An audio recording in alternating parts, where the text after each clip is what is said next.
When was the first time that you realized that leadership isn't about titles?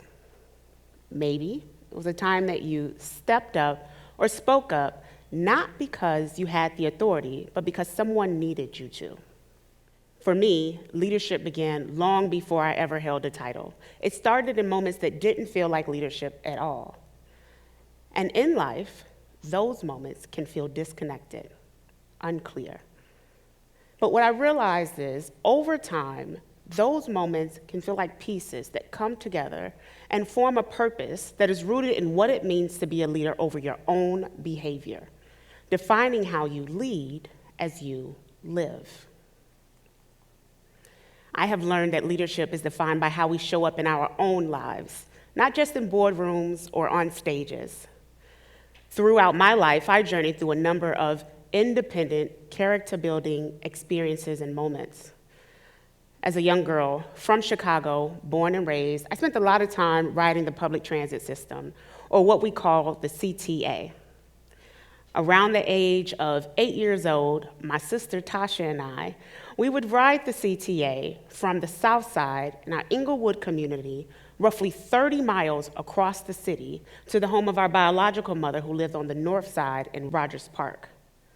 I was experiencing housing insecurity. And I didn't know it then, but those train rides were shaping my perception of the world. I was learning about what it means to grow through resilience, to observe my surroundings and use that as a stepping stone toward purpose. My sister, Benny, she would give us a prep talk before we'd leave. She'd say, before you get on that train, make sure that you take care of each other. When you get on board, sit down. Don't talk to anyone. Don't look at anyone. Read your book. Look out the window. If you get bored, look up and read the advertisements at the top of the train. When you finish doing that, if you need something to do, read it again. Take care of each other and tell your mom to call us when you make it home. Now, my sister Tasha is about 18 months older than me. And as kids, we were mostly obedient. So we would read and we would look out the window, but we would listen and we would watch. We would watch what was happening to us around our environment on that train.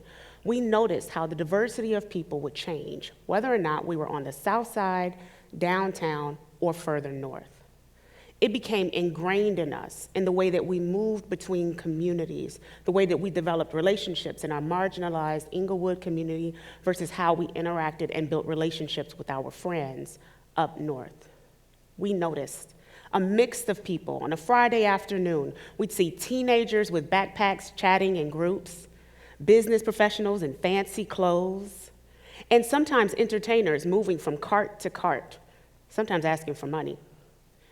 We'd see people sleeping in the corner of train cars, surrounded by plastic bags, oftentimes stretched across the seats, warding off others from sitting next to them. Those moments were a part of my past that was shaping the leader that I would become. Recently, I was inspired to take a deeper look at my philosophy of leadership. And what I realized is that everything that I achieved was because I made a choice to show up, not just for myself, but for others. And that is what leadership is. It's about how we choose to live by leading with intention and not waiting for permission to show up for others.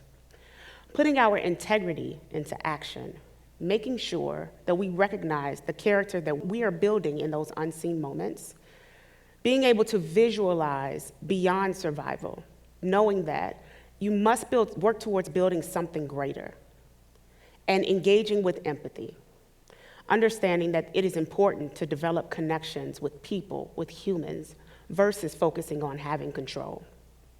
We often think of leadership as something that happens after we've checked all the boxes, after we feel qualified. But leadership doesn't wait for you to be ready. Early in my career, I recall a time where I had a position that was mostly administrative, so I would go to meetings and I was responsible for taking the notes. And after one meeting, I was pulled to the side and I'd heard something that I had never heard before. Someone said to me, Carol, when we're in those meetings, I need you to speak up because what you have to say is important. Now, at the time, she was the president and CEO of the organization, and I was a 22-year-old, soon-to-be divorced mother of a toddler, working full-time and studying to be the first person in my family to earn a college degree. I was in survival mode. I was juggling work, juggling school, and even making it through the day. All of that felt like a win. And I didn't believe that I could achieve something beyond just getting by. What that moment did was change me in the best of ways. Because up until then, I thought that success meant that you knew how to be agreeable, do your job, know how to fit in. I was being challenged to think about what are some ways that I could use how I was showing up as a leader in my own life and replicate that across my career and in the workplace. We all have those leadership capabilities. We have the opportunity to show up and just step one step further into what you can achieve to ensure that someone else is learning from your experiences and not waiting until you feel like your voice is powerful enough to make a difference. That's my challenge to you today. Lead with intention. You don't have to have all of the answers. You're already a leader. You are the CEO of your own life. Your voice is powerful. Give yourself permission to use it. And if leadership is built on character, then we have to make our integrity actionable. Integrity is about what you do. It's about how you show up for others when no one else is watching. It's the way that we treat people when there's nothing to gain. I committed my career to working in the nonprofit sector, to being a mission-driven leader that steps into spaces that I once walked. I currently serve as the president and CEO at the Night Ministry, where our mission is to provide human connection, housing, and healthcare to individuals who are in vulnerable communities. Every day, we see people who are experiencing homelessness. And what people don't always realize is that homelessness is not just about lacking shelter. It's about lacking the security of being seen, being heard, and being valued. Every day, our team goes out into some pretty interesting and oftentimes underrepresented communities, and they are providing healthcare services through our mobile health clinic, survival supplies. They're delivering mail, as well as providing food. They are helping people who are living out unsheltered in streets to find access to our 24/7 emergency housing, our transitional living program for teens, and our program for young moms who are pregnant or parenting their young children. And when the time comes, our team will walk alongside our neighbors to a more stable living environment. I oftentimes have an opportunity to join our team on outreach visits. And I recall one time going out into the community where we might set up for encampment so that individuals can come to us, can ask for items that they need to make it through the day. And I saw someone standing off to the side. He wasn't asking for anything. He was really standing there, and I walked up to him, and I said, "Hey, how are you?" And he looked at me a little startled, and he said, "I'm cold," in true Chicago style. And among the many moments that I have experienced across my career, personally and professionally, that was one of the moments that stuck with me, because he wasn't invisible. He was unseen. At least that was his perception. And I can't help but think, what if the first thing that we could do is to say that we see someone? Because seeing someone could be the first step to saving someone. That one radical gesture to say, "I see you," and mean it, could make the difference. It doesn't cost anything, but it could mean the world. Integrity in action is not about a grand gesture. You don't need to have spotlights or stages. Those big decisions that you make, those choices that you make, that requires that you have a camera in front of you. Everything doesn't need to be recorded. Those choices are for you. But those moments when there's no camera, when there's no gratification, no recognition, those are for others. And how you treat people when no one is watching will define your leadership. By now, you might have noticed that much of my life, I was in survival mode. was not creating 5 and 10-year plans or dreaming about what the success of my future might look like. And I know that I am not alone in that. Every day at the night ministry, we see people who are surviving, in survival mode. And when you are in survival mode, building a future doesn't feel like it's a reality. It's a luxury. But you have to believe in something beyond what you see today, which is why, while our team is out delivering mail and providing those survival resources, we are also working with our neighbors to build a portfolio so that when the time comes, they have the documentation that they need in order to move into a housing opportunity or to get a job. What I've learned is that it is okay to have a vision for someone even if they don't see it for themselves. And I'm proud that I'm part of an organization that does just that. We are all leaders, regardless of what our positions are. There's been many times in my life where I didn't necessarily lean into position because someone had told me that I wasn't a leader. And we see that all the time. People who believe in the lies that they've been told about their own abilities. And sometimes, courage doesn't come first. Sometimes it takes a while for us to listen to that whisper, that voice in the back of our minds that tell us that even though we might not be fully confident, we have to take at least one step forward. It was Marianne Rodmaker who said, sometimes courage is a whisper.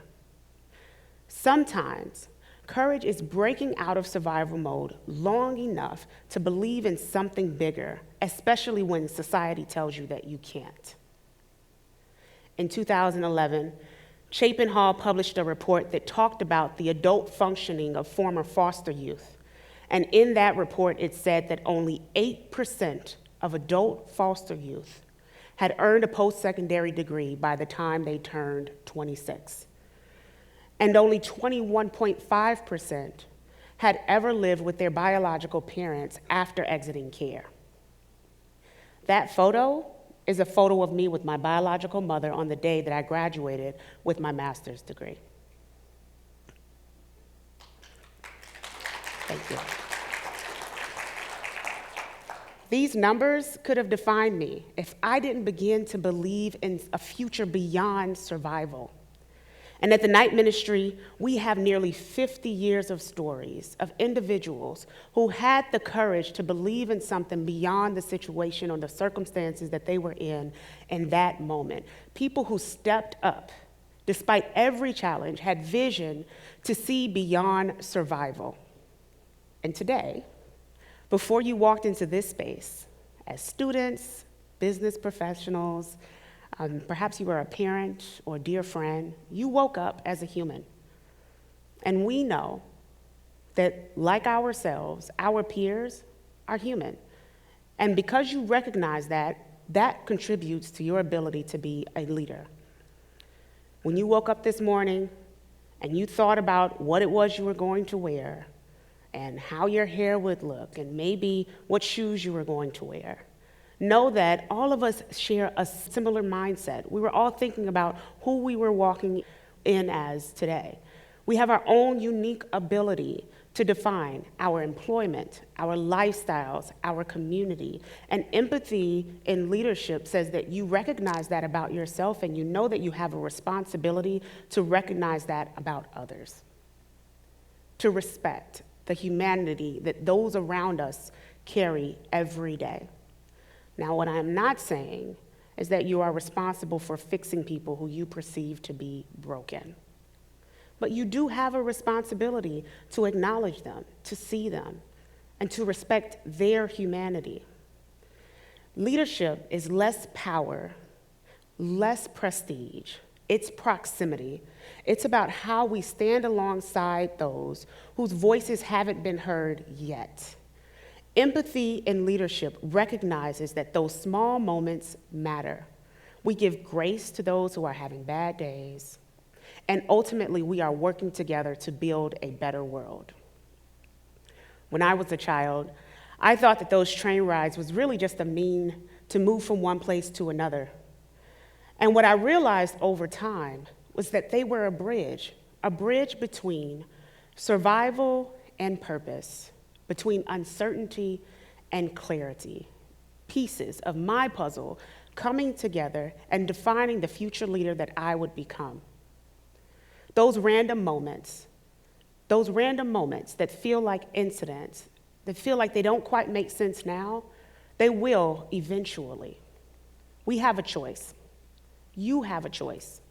You could choose to hesitate, wait to step into leadership, wait until you believe you have it all figured out, or you can choose to live. Lead with intention, put your integrity into action, demonstrate vision beyond survival, and engage with empathy. In the end, your success won't be defined by what it is that you've achieved. It will be defined by what you do and how you show up for others. Your skills, they might open the doors, but how you treat people, how you lead, that's what will keep you in the room. And that is what will build your bridge to your purpose. Thank you.